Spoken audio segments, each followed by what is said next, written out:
Good day, good day, good day, everyone. I hope you are doing well. Welcome to Morning Sip with Red Melissa. I am Red Melissa. I am an ordained interfaith minister and spiritual life coach. And SIP stands for Spirit in Practice, where we practice because practice makes progress. Yes, it does. Yes, it does. So, welcome everybody. I am writing in what what our new series is, and I'll share that in a moment. I hope everyone is doing well. It's wonderful to be with you all live today.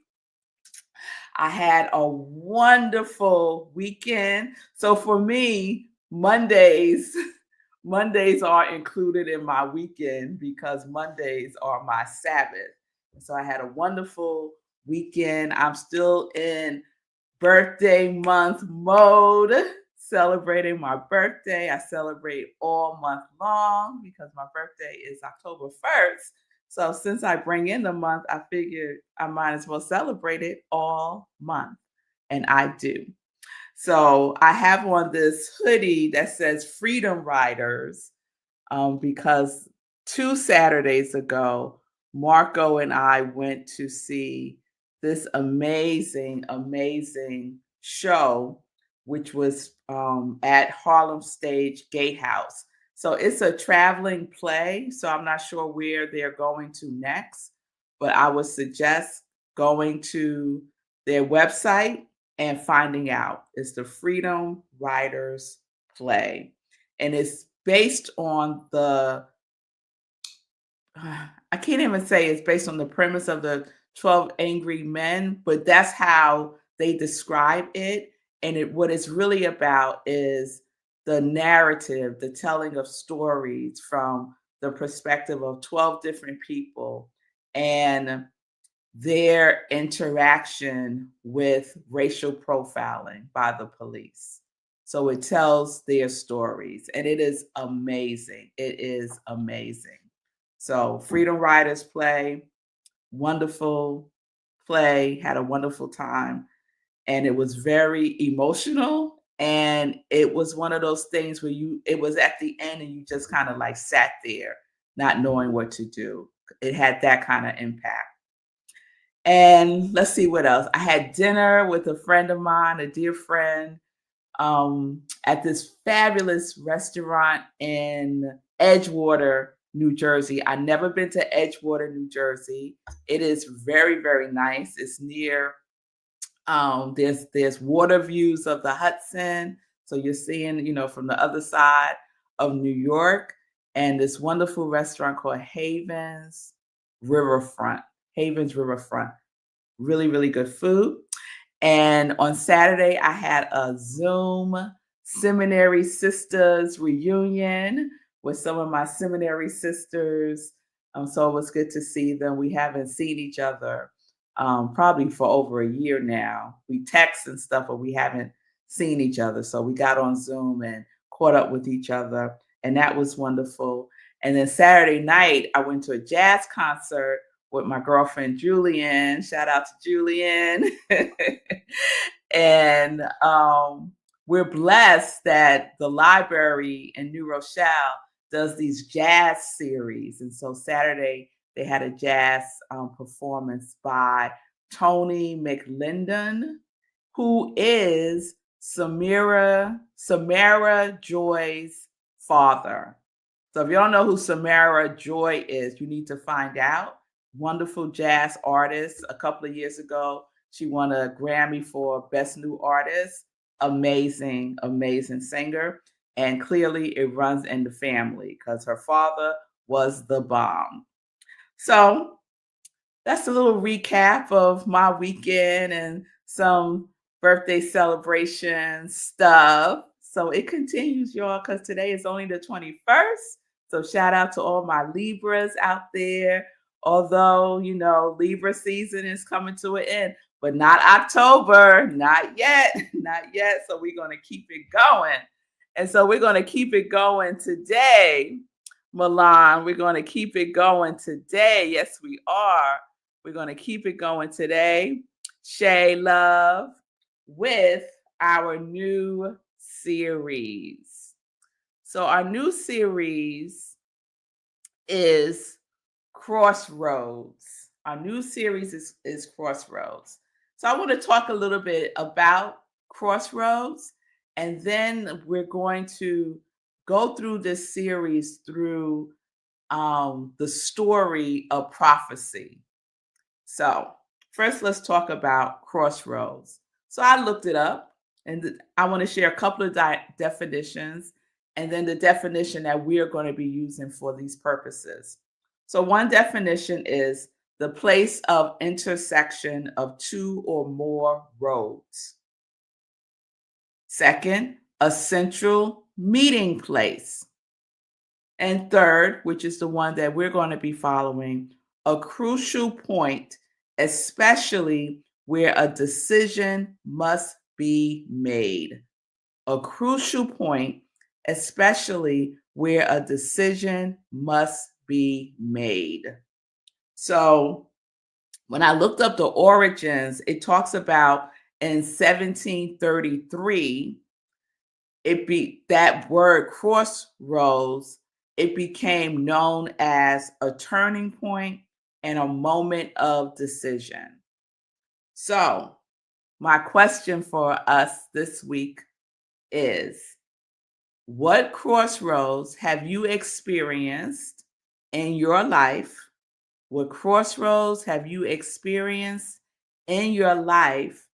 And are you at a crossroads now? Are you at a crossroad now in your life?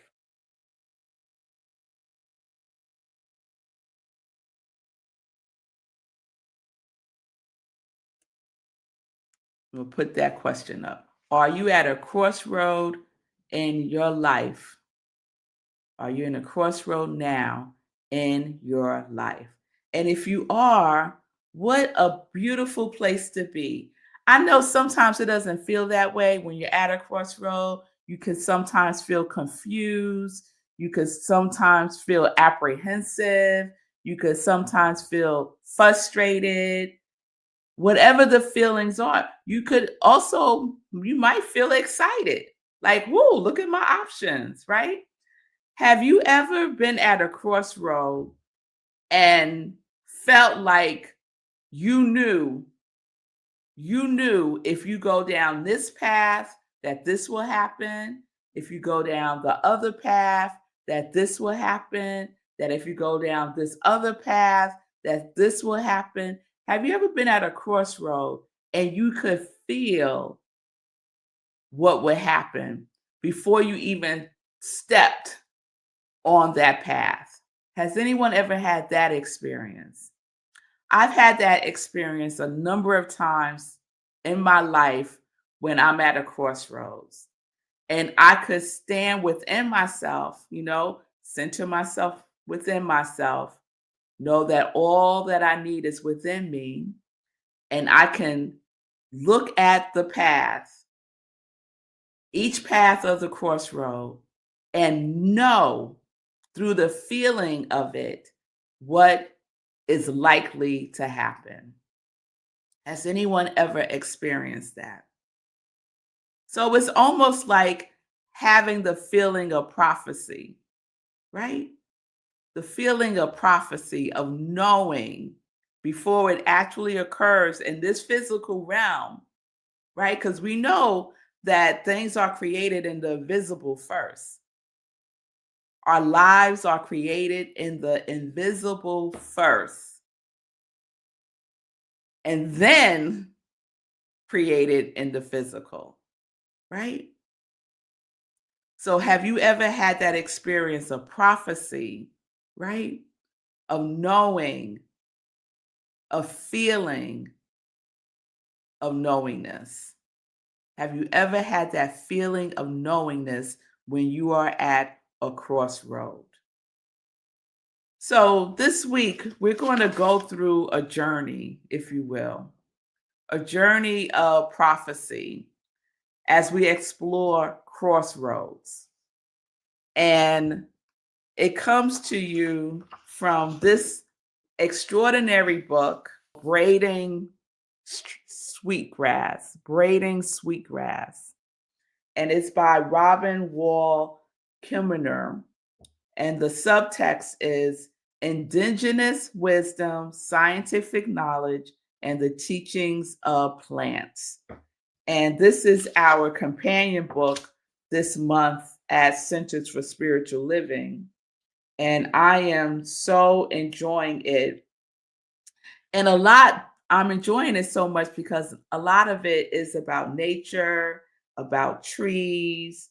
And you know, I'm all about that tree life. And it's wisdom from our indigenous siblings. And so they share this story, this true story of the 7 fire prophecies. There's really 8, but they tell the story of the 7 fire prophecies. So that's how we're going to journey this week as we talk about Crossroads. And as I share each of the fire prophecies, see if that's where you are right now. Just check in and see, I might be experiencing the fire prophecy number 1, fire prophecy number 4. You will find yourself somewhere along these 7 prophecies. Individually and collectively as a society, you shall see where we are within these 7 prophecies. So just to give you a little background,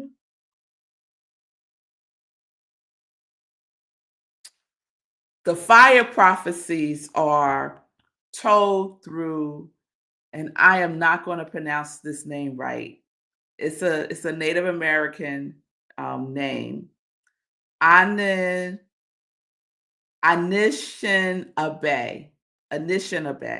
people. And it's been corresponded, this prophecy has been corresponded throughout this nation. So it's a prophecy that's been kept and shared by historians, by scholars, by people of Native American traditions. And it's a story, a prophecy that was told before they call them the light-skinned people came. So you know who they're talking about. And I'll share what Robin has written here. She said, they also carry what came after, for our histories are inevitably braided together with our futures. This story is known as the 7th fire prophecy, and it has been shared widely by Eddie Benton Benai and other elders. The era of the first fire found Anishinaabe people living in the Dawn's lands of the Atlantic shore. The people were given powerful spiritual teachings, which they are to follow for the good of the people and the land, for they are one. So I'm going to share, we have a little time. I'm going to share the first fire prophecy with you now. And then tomorrow we will explore the second and so on and so forth. So let me pause here and just check in with you. Shay has had the experience. Shay has had that prophecy experience of knowing if I go down this path, this is likely to occur. And if I go down this path, it's a feeling. I just know, a knowingness in the feeling. I knew you would have that, Shay. That's a given, girl. So here's the first fire prophecy.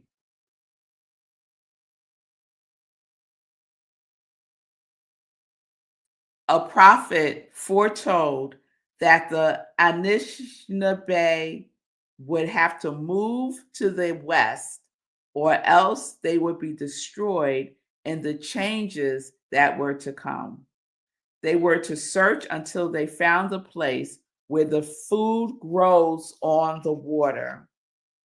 And there they would make their new home in safety. The leaders heeded the prophecy and led the nation west along the St. Lawrence River, far inland near what is now Montreal. There they rekindled the flame, carried with them on the journey and the bowls of Shiktakin. So that is the first prophecy.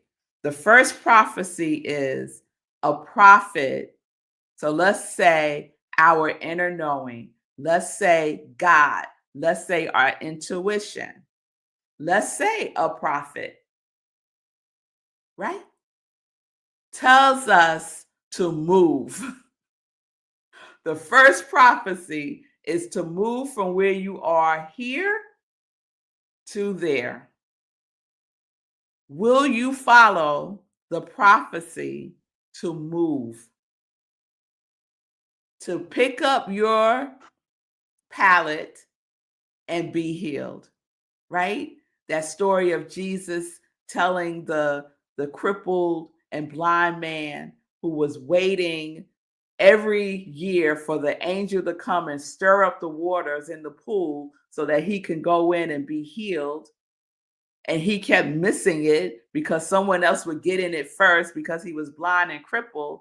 And finally, Jesus said to him, pick up your mat and be healed. So when you're told to pick up your mat and move, do you listen? Do you listen? So that is the first fire prophecy. To move to the west, or else they would be destroyed in the changes that were to come. Will you heed that prophecy to move? All right. So that's the first prophecy. So you might be at the crossroad where you're being told in your mind, in your heart, in your spirit, in your intuition, in your dreams, in your prayers. You might be seeing signs to move, to move, to move west. So Shay shares, I live my everyday life like that in a way. Never thought of it that way, but I made decisions that way all the time. And that takes a deep level of self-trust and a deep level of faith. So thank you for sharing that, Shay. Yes, that's the exact crossroad I feel I'm at right now. Pick up my mat and walk, ready to let all of it go and just move forward now, to move into the light. Yes, Shay. Yes. Thank you for sharing that. So, Shay is identifying with this first fire prophecy of moving, to move. And that may not be a physical move, right? That might not mean to move from Colorado to, I don't know, Hawaii. It could be to move from a way of thinking. It might be to move from a way that we perceive something. It might be to move from the past to the present. It might mean to move from the future to the present, right? It might mean a move in consciousness. It might mean a move from holding something a certain way to holding it in a different way. So we could look at it literally, as in moving from one place to another, and we could also look at it figuratively, right? So you see, check in with yourself and see what resonates with you. Maybe it's not the first fire prophecy. Maybe it's the second fire prophecy, which we will explore tomorrow. So Thank you, Shay, for sharing. I appreciate you, girl. We're going to get into some joy news now. So tomorrow is Wednesday, and on Wednesdays, our offering at Rockland Centers for Spiritual Living, where I am the spiritual leader, is something that we call Community Cafe, where we come together, we share, we listen, we see each other, we are with each other in community. And so tomorrow, I will be leading an evening of meditation. So come, it doesn't matter what form of meditation you currently practice, or maybe you don't practice meditation and you've been curious about it. Come. It's open to everyone. An evening of meditation. I will be sharing a guided meditation and we'll do some sharing. Okay? All right. So join me tomorrow, 7 p.m. Eastern Time. Go to rocklandcsl.org for the Zoom link. It's free, it's open to everyone. So share the joy news with your circle of friends and family. I would love to see you tomorrow for an evening of meditation guided by me. All right. The other thing I want to share is we have started, not that one. We have started our new class. We had our first class on last Thursday, our self-mastery, emergence of the true self class. And it is still open for registration just until this Thursday. So after this Thursday, registration will be closed, and that will be that. So this is a wonderful opportunity to experience emergence within yourself with your higher self. It is really understanding the creative process and how we get to use the creative process of the universe to create our lives in a masterful way. So if you're interested, you have any questions, you could direct message me on social media. And you can also register for the class by going to rocklandcsl.org, look under classes, and all of the information is there. The cost is $240. It's an 8-week class. Thursday, 6:30 to 8:30 via Zoom. We have a great group of people who are in the class. So the only thing that's missing is you. So join us. Join us. The last thing I want to share today is I am a co-host on a wonderful podcast called Eugene Holden's Academy of Self-Mastery. So check out the podcast. It is amazing. It's all about self-mastery, but you notice in the graphic that the word self is in a lowercase s.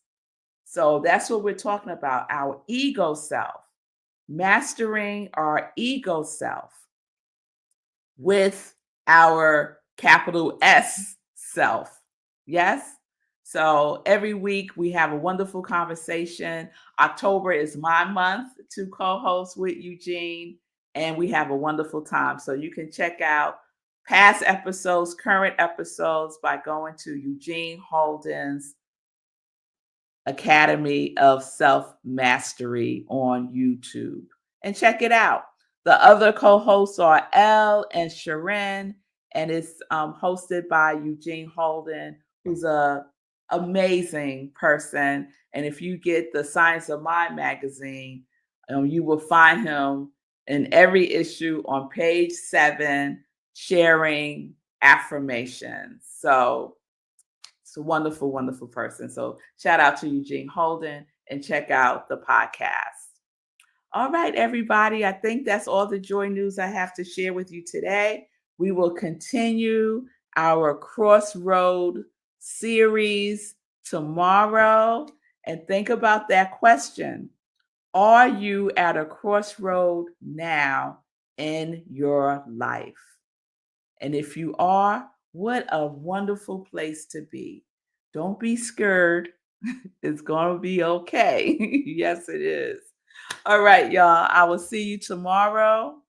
Have a wonderful today. Peace and blessings, peace and justice. We are living life in joy, connected to our yes.